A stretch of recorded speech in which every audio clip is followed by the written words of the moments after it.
লড়াই সংগ্রামের মধ্য দিয়ে আজকে কিন্তু বাংলাদেশ জাতীয়তাবাদী দলের সরকার, এটা হঠাৎ করে এখানে হাজির হয় না, হঠাৎ করে পড়া নাই। এই সরকারের পিছনে গণমানুষের শুধু সমর্থন নেই, ভালোবাসা, শ্রদ্ধা, ভক্তি শুধু নাই। এই সরকারকে তারাই তৈরি করেছে সর্বশেষ ভোটের মধ্য দিয়ে। সর্বশেষ বিপুল ভোটাধিক্যে জয়লাভ করে এই সরকার প্রতিষ্ঠা করেছে।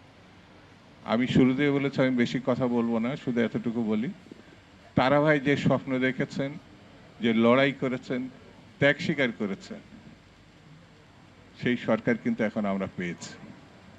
বাংলাদেশ জাতীয়তাবাদী সরকার। এই সরকারকে আমাদের রক্ষা করতে হবে। নানামুখী ষড়যন্ত্র, নানা ধরনের ঘটনা, নানা ধরনের প্রচারণা, সেই প্রচারণার সঙ্গে বট বাহিনীর একটি শব্দ আমরা পেয়েছি। সোশ্যাল মিডিয়াতে এমন কোনো অশ্রাব্য ভাষা নাই যেটা প্রয়োগ করা হয় না আমাদের নেতৃবৃন্দের সম্বন্ধে। বলতে গিয়ে আমাদেরকে কিন্তু সতর্ক হতে হবে।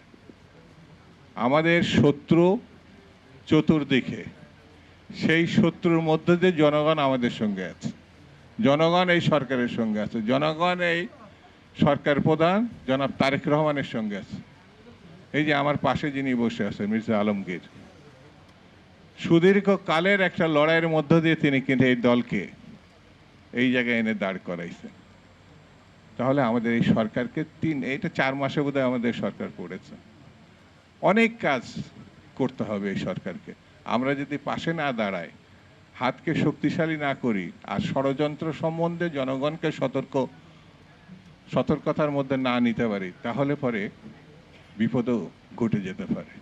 সেই জন্যে তারা ভাইয়ের প্রতি আমাদের শ্রদ্ধা, তারা ভাইয়ের স্বপ্ন বাস্তবায়নে আমাদের চেষ্টা থাকবে এবং সতর্ক থাকব।